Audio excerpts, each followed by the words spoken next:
When police raided the home of 48-year-old Victorian man Garry Francis Newman in March 2007, they found him in his lounge room, chatting to a 14-year-old girl online.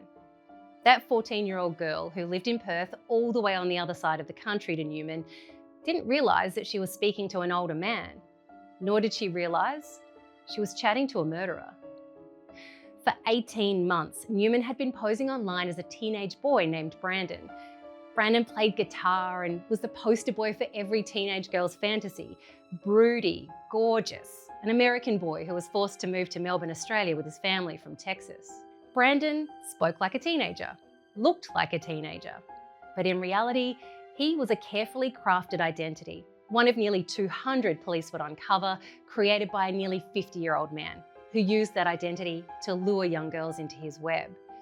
One of those girls was Garry Ryan. Brandon had been having conversations with one of her friends, so when Garry joined the chat, she had no reason to suspect he wasn't who he said he was. Her friend had essentially vouched for him. She already knew him.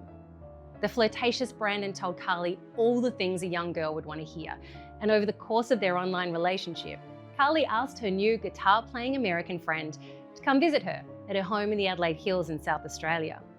She was about to turn 15, and she wanted to invite him to her birthday party on the January 26th long weekend. But Brandon couldn't make it. He told Garry he was flying back to the US for a quick visit, but said his dad Shane was keen to meet her. Could he come instead? Garry asked her mum Sonia if she could add Shane to the invite list. And despite feeling like it was a bit strange, Sonia relented. After all, she'd met with most of her daughter's friends' parents. Newman wasted no time after arriving at Garry's home in Stirling.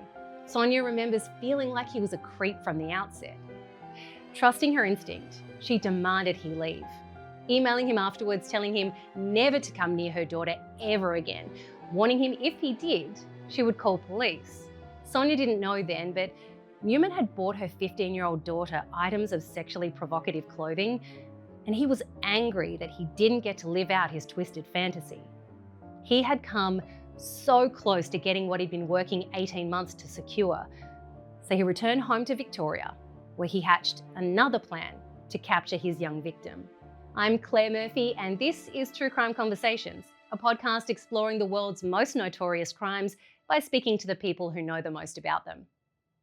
What happened to Garry Ryan next is every parent's worst nightmare. Newman used his online persona of Shane to convince Garry to meet with him in the South Australian coastal town of Port Elliot, nearly an hour and a half from her home. Now, Garry knew her mum wouldn't agree to it, so she told Sonia that she was going to a friend's for a sleepover. Instead, she travelled the more than 80 kilometres to meet up with Newman, who took her to the local beach, Horseshoe Bay.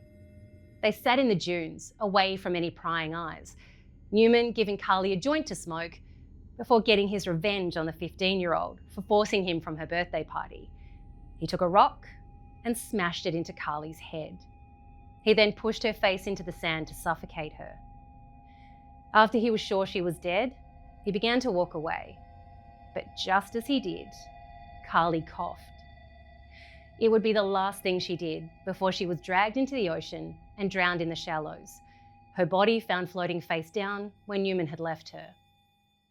What happened after Sonia Ryan was told her daughter had been murdered is a mixture of frustration that a man so clearly guilty would defend himself to the very end, but also of the resilience of a mother who will never allow her daughter's death to be for nothing.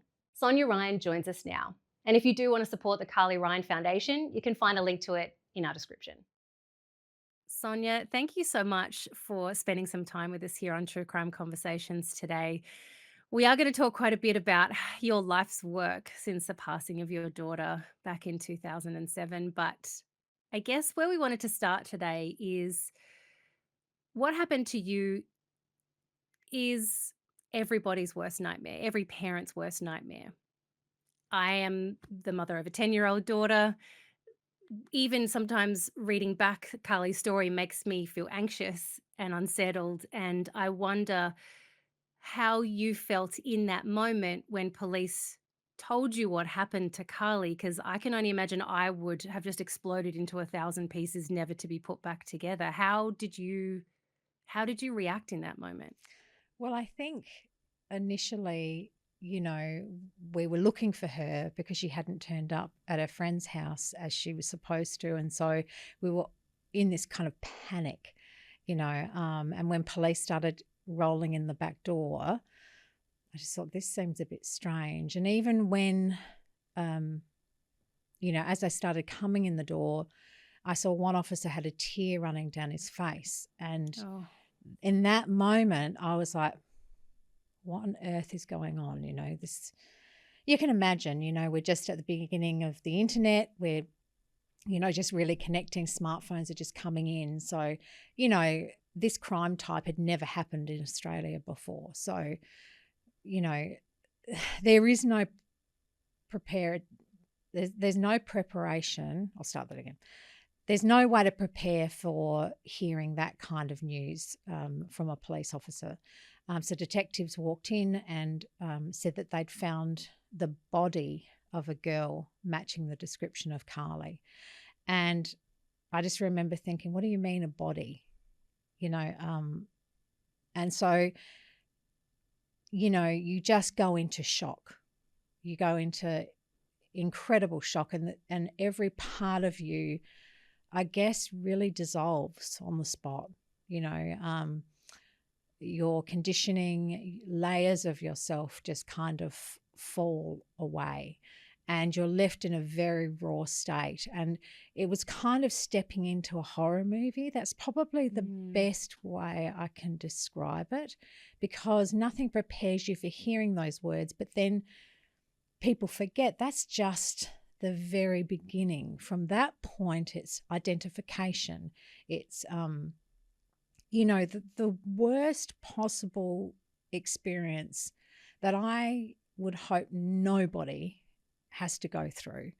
And, you know, how I'm still sitting here today talking to you is, you know, beyond a blessing. I mean, I really, you know, all I can equate it to is the power of love, you know, that connection between myself and my daughter, and really sitting with that thought of what would she want me to do?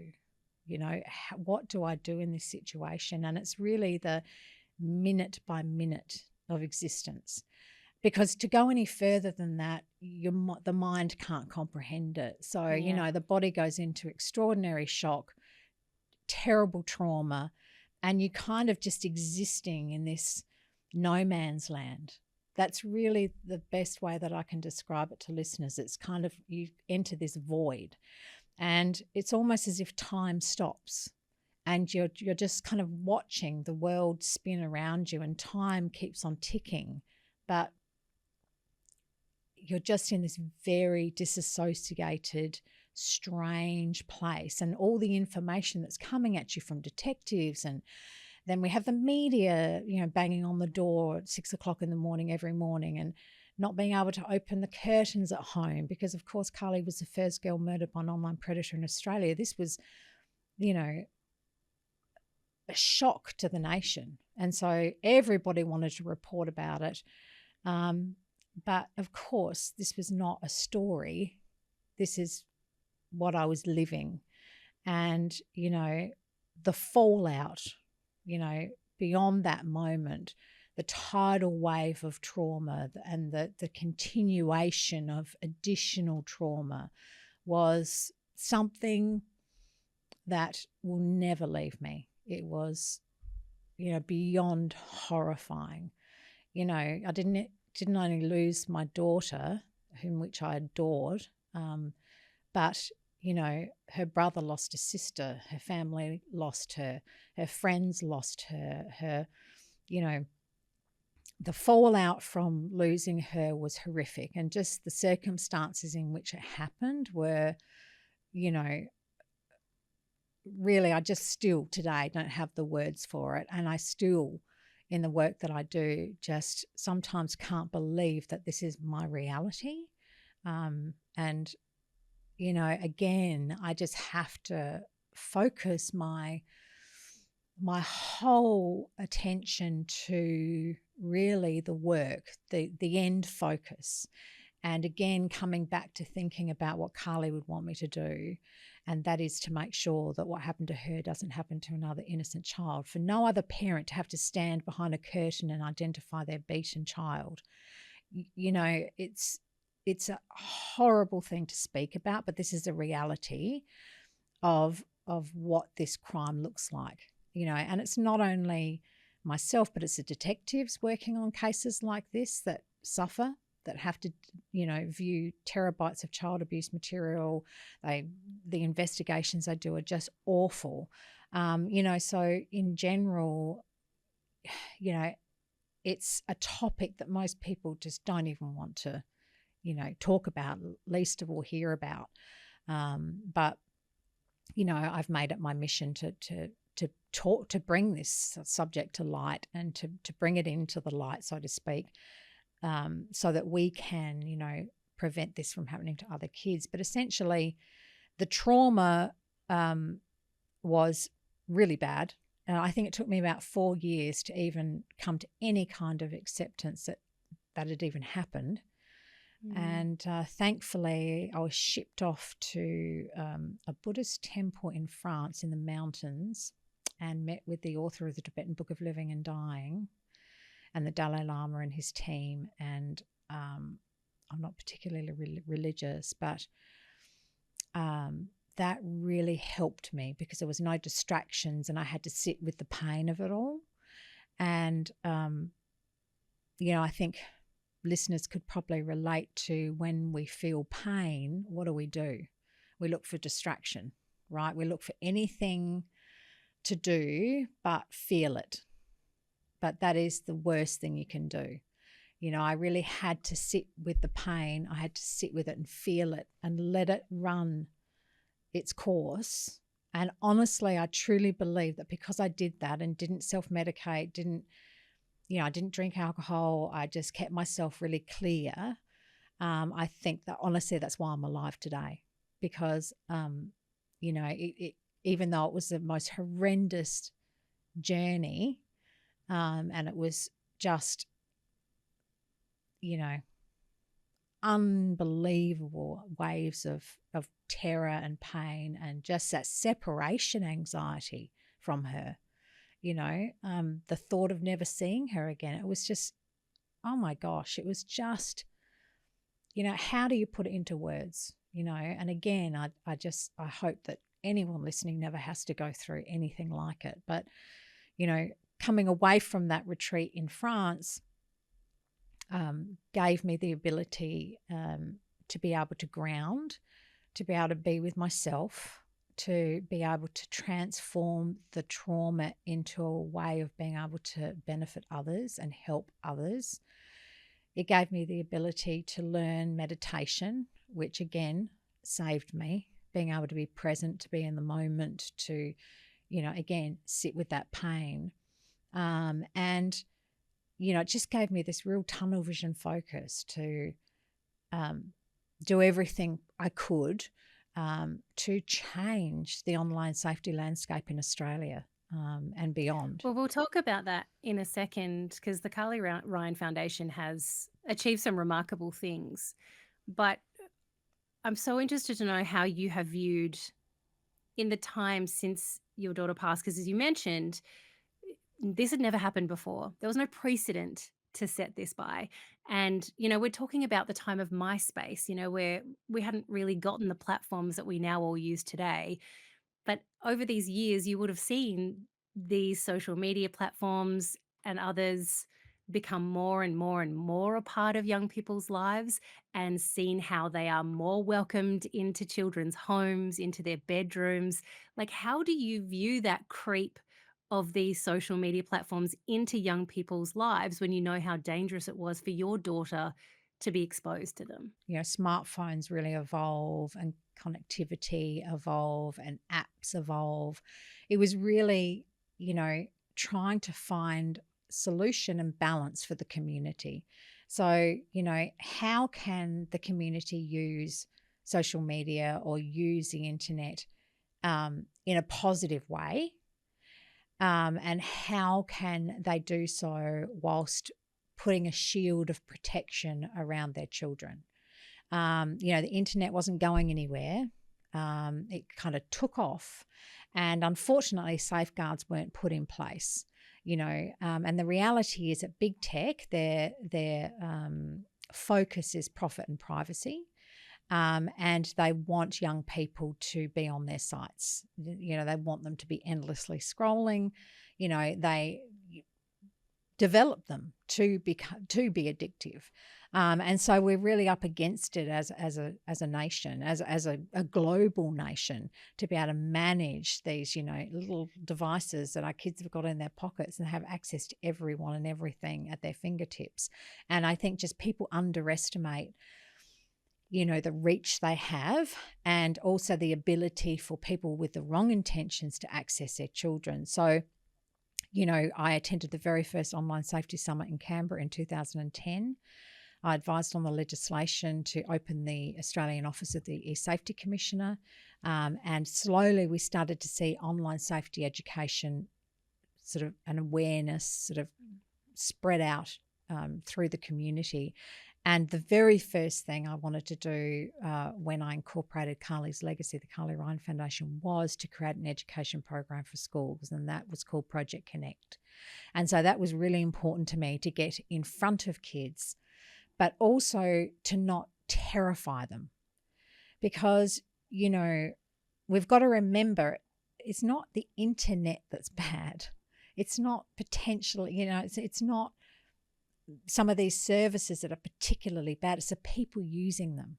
It's the users that are using them to harm, or using them to take advantage, or to financially, sextort children. It's the people at the other end that we have to be wary of. And so it was about, okay, well, this is what happened to my daughter.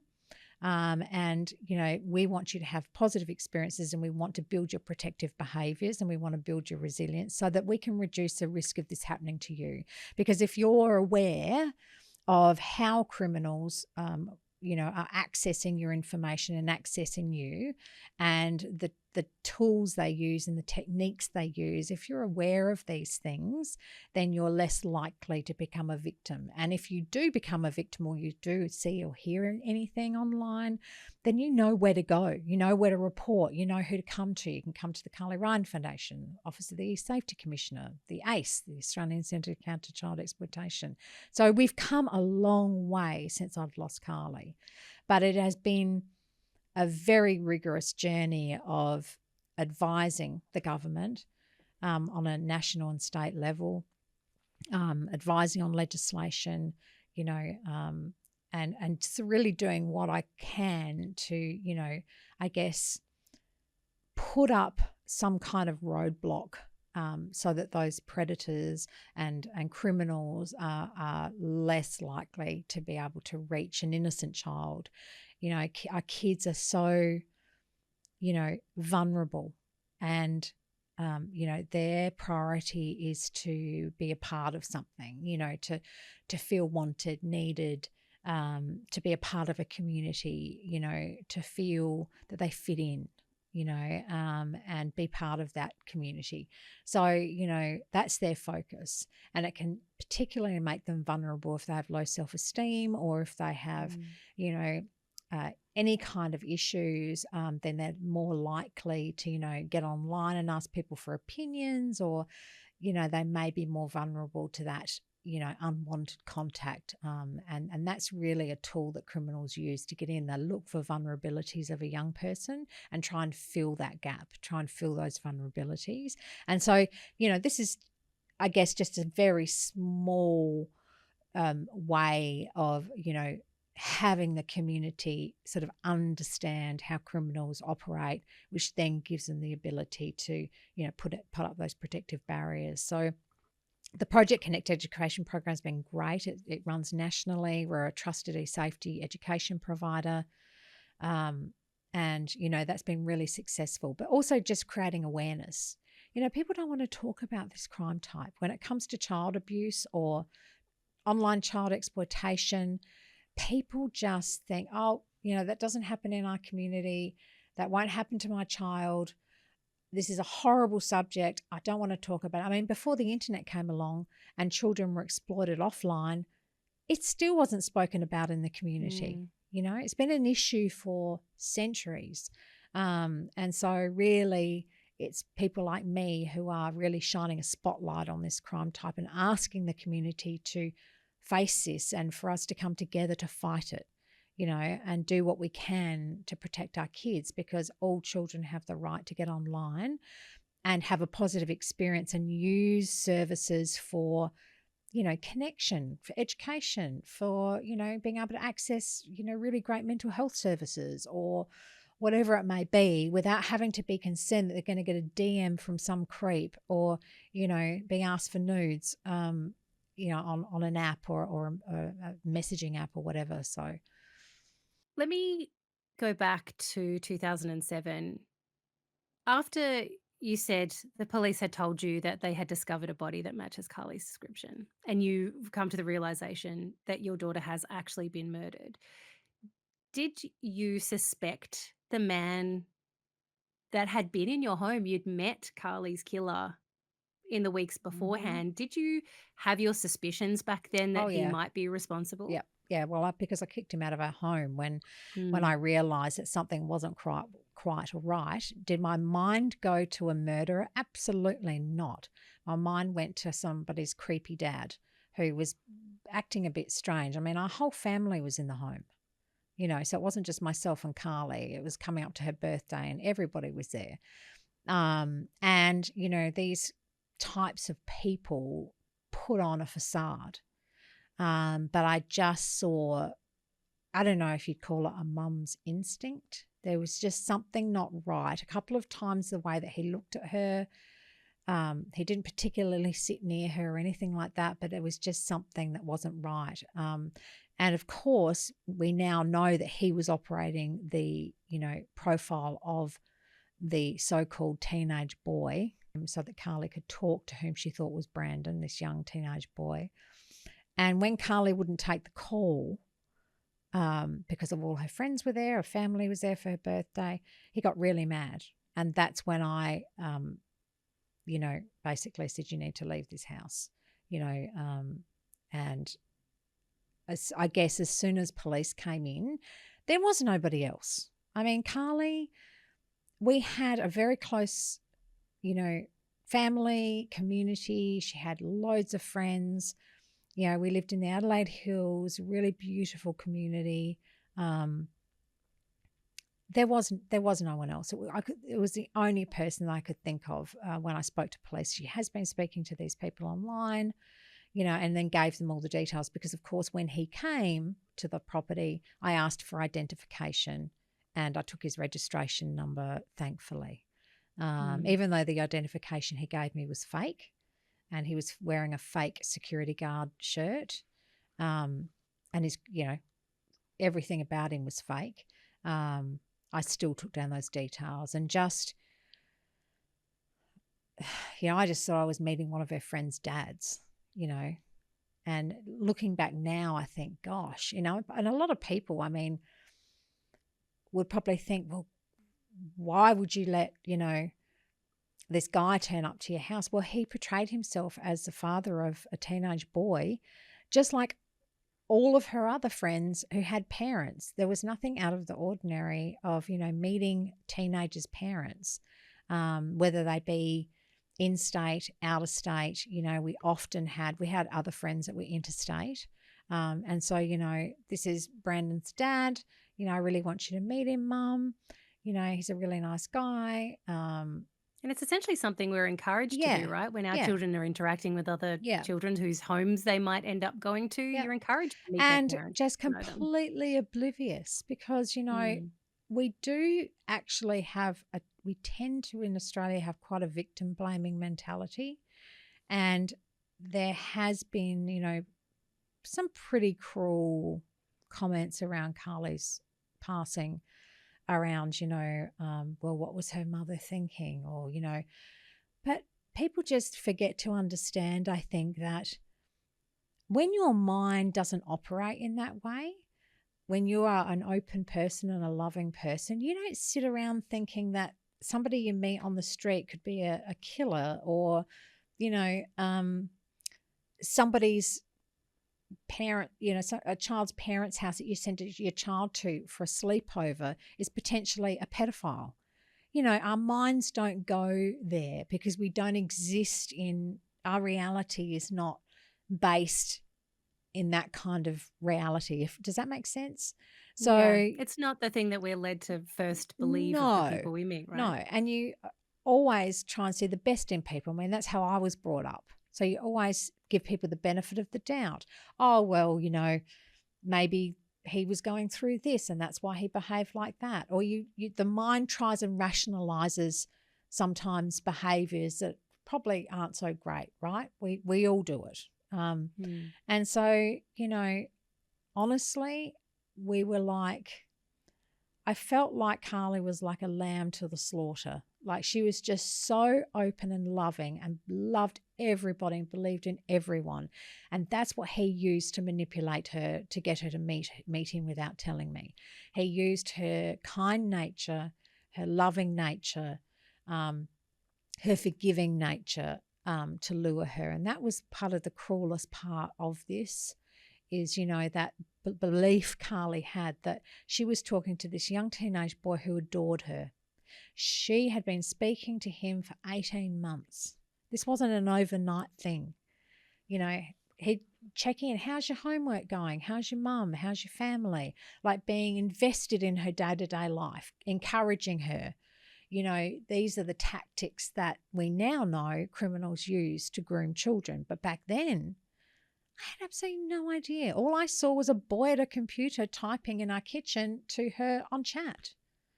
So we were dealing with, how could somebody like me, just a mum, deal with a manipulative killer who was operating over 200 fake profiles online to lure children?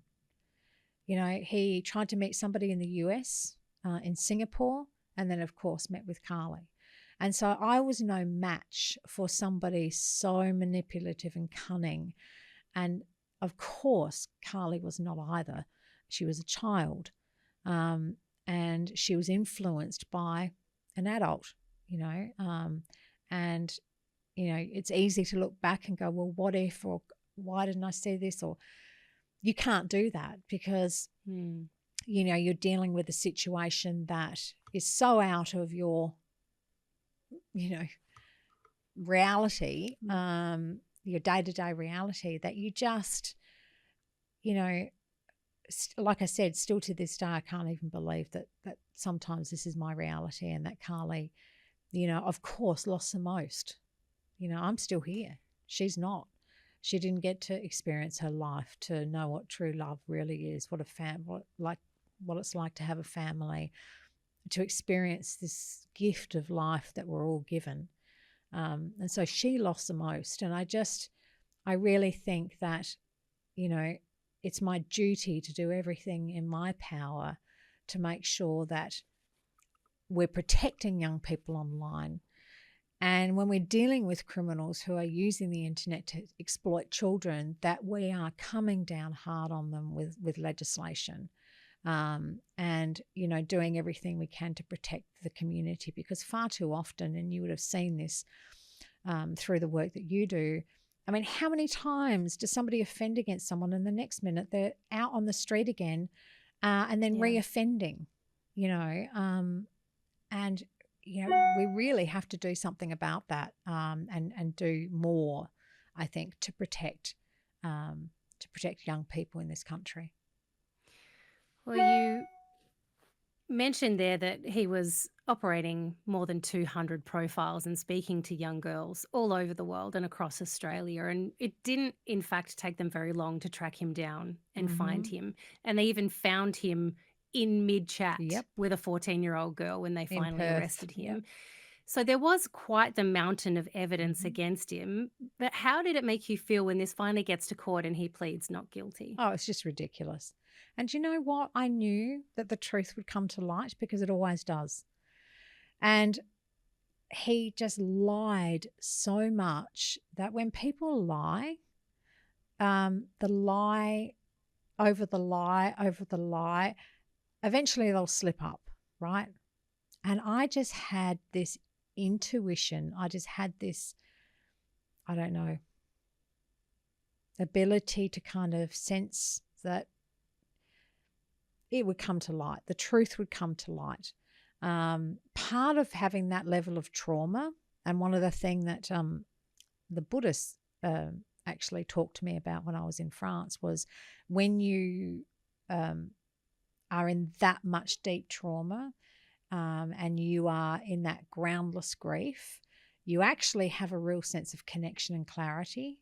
And so I could just kind of see what needed to be done very clearly. I was trying to see, I could just see practical solutions to problems that we were having when it came to, in relation to the online space with children. But I don't know, I just had this intuition, this sort of sense. And part of that sense was what stopped me from taking the drugs that doctors wanted me to take, and, you know, all of these other things that I just knew that I'd lose connection. I'd lose connection to my daughter, to myself, and I probably would not make it through. So, you know, but hearing through the trial all of the evidence was absolutely unbelievable and shocking.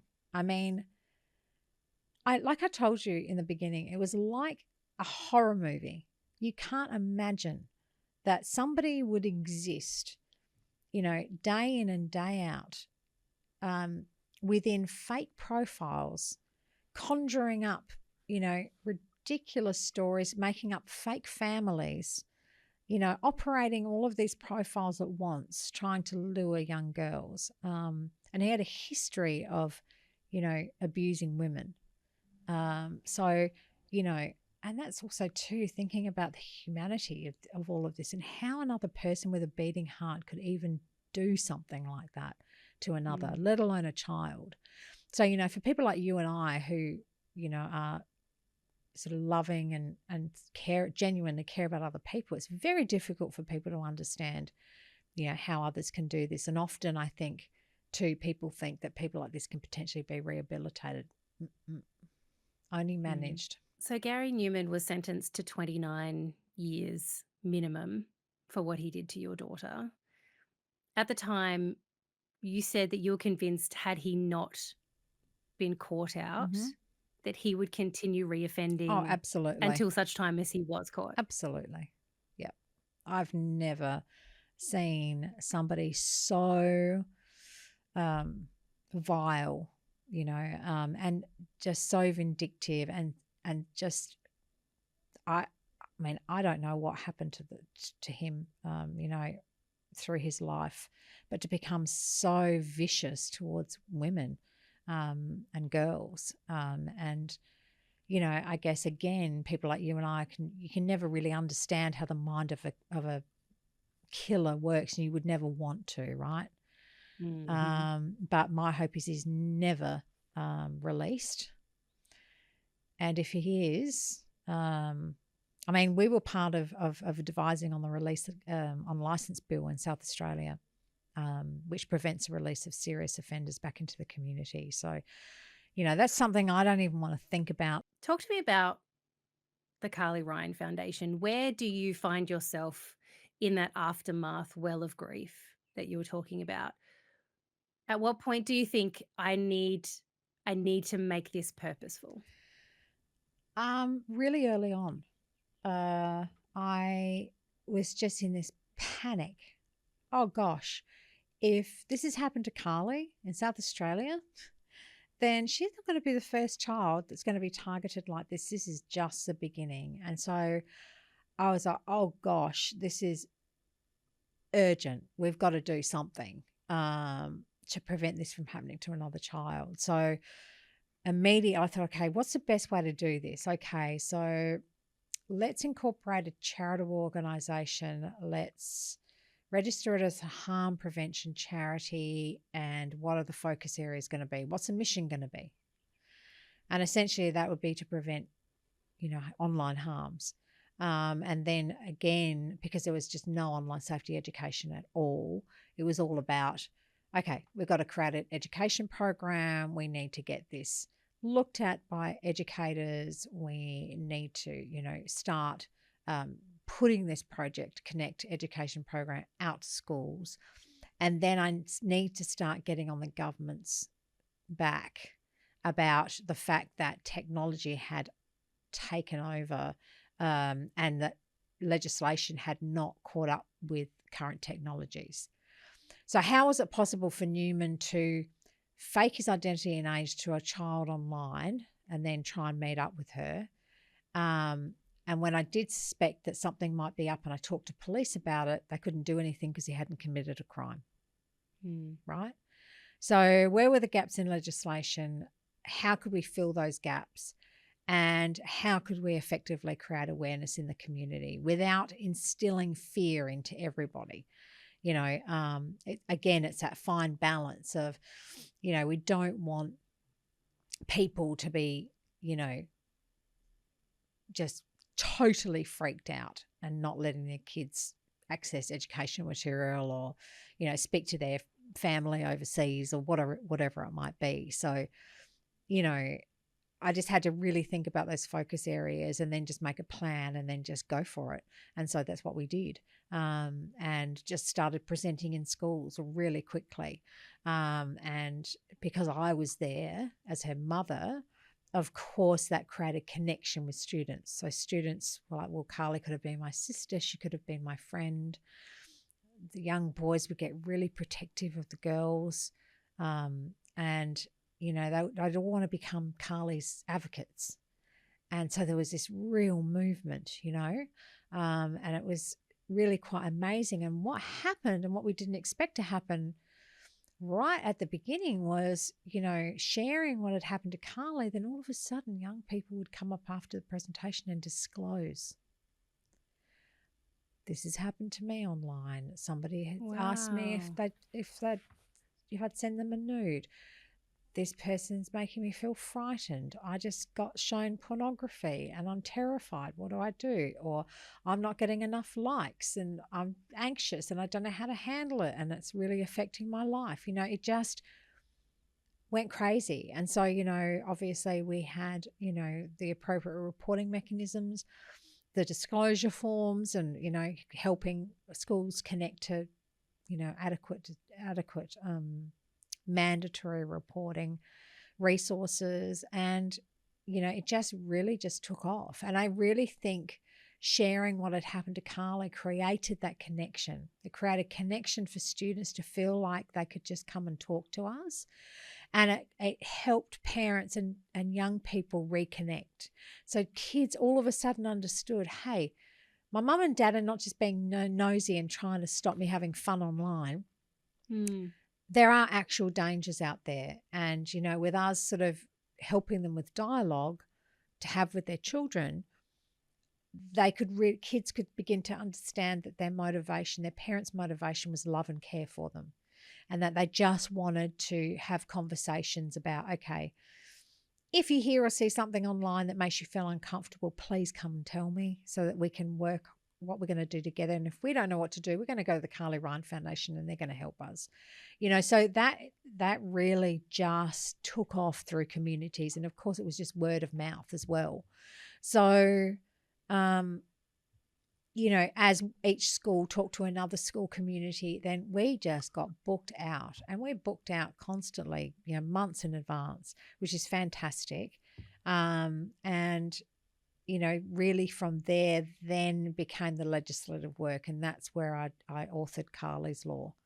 Can you talk us through Carly's Law and tell us how it's worked since it's passed? So Carly's Law essentially makes it an offence for someone to lie about their identity and age online to a minor under the age of 16.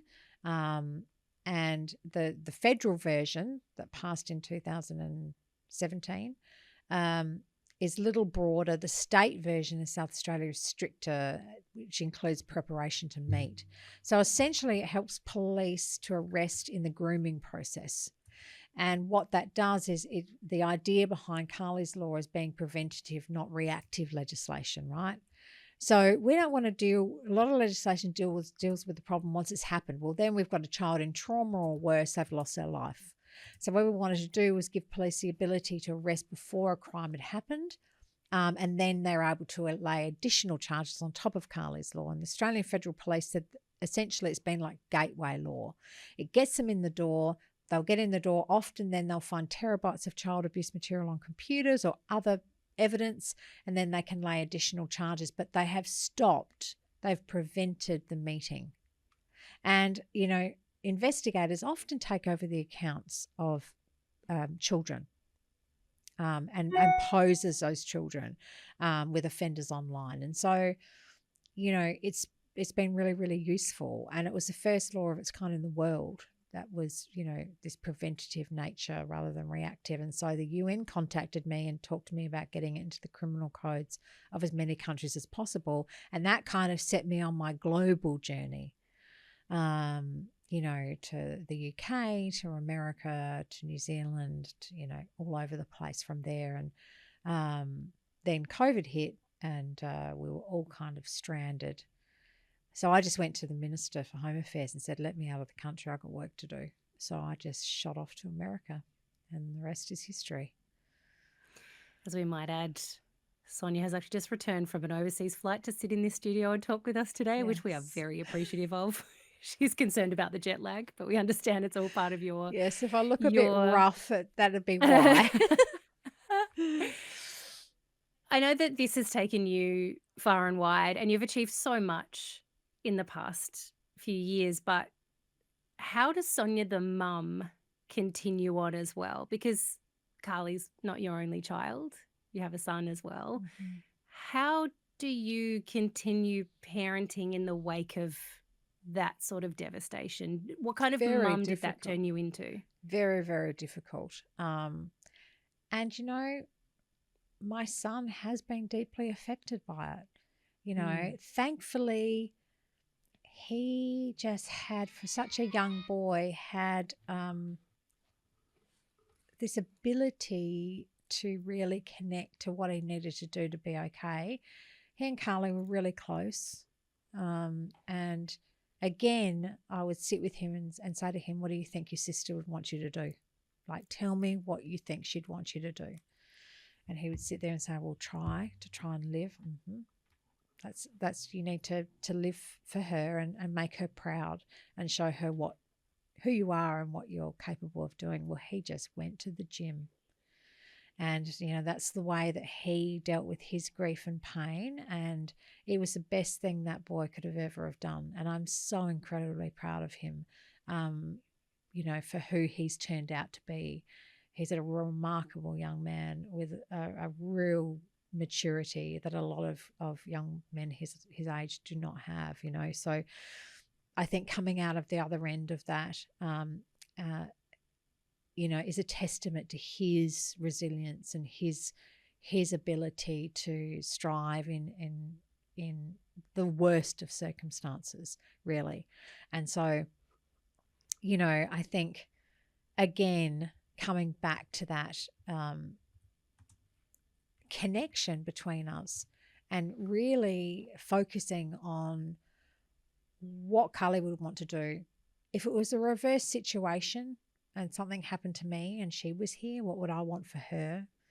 You know, and not letting her suffering be in vain. You know, she suffered so terribly. It cannot be for nothing. You know, and really, for me, it's about, you know, I've got limited time. What am I able to do? You know, and yes, we've done a lot, but there's still a lot to do. You know, we've passed legislation. I'm on a number of global working groups, and a bunch here in Australia advising government. You know, I'm constantly on the go, and of course now I'm on some national working groups in America too. And so it's really about being part of the global conversation and the global response to the inappropriate nature of a lot of platforms and, you know, how we can protect our kids. And not only from predators and criminals, but also from the addictive nature of these platforms and the mental health issues associated with them. You know, as soon as smartphones were invented, we saw a huge spike all of a sudden in mental health issues. And so, you know, there's many different layers to this. And there's so much to do. And like I said, I have limited time to do it. So I really have to have that tunnel vision focus and just go for it, and hope that when it's my time to go, that I can leave a legacy behind for Carly that's worthy of something really special. We talked about this a little bit off air, and I hope you don't mind me asking, but in making what happened to Carly your life's work, you're essentially forced to relive this moment over and over and over again. How do you not fall apart every time you tell this story? I can tell you that everything I've done has been through that power of love, every single bit of it. And, people underestimate that, I think, underestimate the power of that. And, not taking no for an answer, basically, and just being a real, bull in a china shop when it comes to dealing with, legislators and, others. We need to protect our children. There is no option for no. We have to try. We owe it to them. I owe it to my daughter. I couldn't save her, but what I can do is save others from the same fate, from the same level of suffering. And that is a promise I made to her, and it's one I intend to keep. Well, you're doing a remarkable job of it, that's for sure. Thank you. I'd love to know what you think when you see that photo. I mean, I was living and working, I'm from South Australia, so I remember when this happened, and that photo, the school photo of Carly, that has become really quite a snapshot of a moment because it captures a young schoolgirl who looked like so many other teenagers did in 2007. She's got that haircut, she's a real moment in time in that photo. What do you see when you look at that? Because for the majority of us, we see it and it transports us to a moment where we heard the news about what happened to Carly. What do you see when you look at that school photo? Oh, I said the most beautiful girl. She was so loving and so kind and so compassionate, and funny. I just see the light of my life. How lucky was I to have such an incredible daughter, to be able to know what that kind of love is. A lot of people go their whole lives and never experience love like that. So I feel so grateful that she was mine, because she still is, even though she's not here in a physical sense, she is still connected to me. I think, death is physical. It's that love connection cannot be broken. It's like a thread. And really that's what I hold on to. And, maybe, who knows? None of us really know what happens when it's our time to go. Maybe I might see her beautiful face. That's all I can hope for when it's my time. But I can tell you I will fight for her and fight for every other child out there who, has become a victim of an online crime. From the latest research, over 350 million children are exploited online every single year. Gosh, that's a sobering number, isn't it? Yeah, this is a pandemic in itself. And as a community, we have to face this. We have to realise that this is the number one platform for criminals to manipulate, groom, and exploit children. And they're doing it at an alarming rate. And they have so many different awful tactics. And so, really, I would say to listeners, be aware of the apps that your children are on, know how they work, know the functionality, talk to your young person about their privacy settings. Make sure they will come to you, if they see or hear or something happens online that makes them feel uncomfortable, or somebody approaches them for something inappropriate. They don't feel afraid to come to you, that they're not going to get in trouble, that you're going to work with them to help them to figure out what to do. And for young listeners to just, look after each other, and be aware that unfortunately we live in a world where there are bad people out there, and there's a lot of them.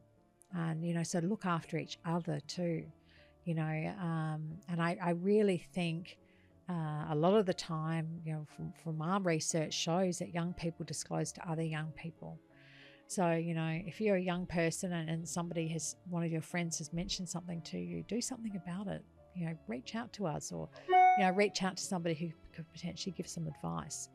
We just launched a new website in America called My Friend Too. It's #MyFriend2, and it's a platform for friends to be able to go to who have received a disclosure from another friend, and to give advice on what to do. So that would be a good, even though it's in the States right now, we're wanting to bring it to Australia, but still, even being an American platform, you can still access it on the internet and still get advice. It's just different reporting mechanisms, but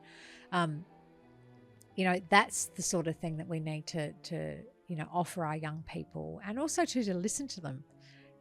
Listen to their needs, listen to what it is that they're dealing with, what they're facing, what their fears are, what are the things that they want to see, and take that into account, while we're, advising on legislation and everything else that we're trying to do in the background to protect them, to give them their voice in the process.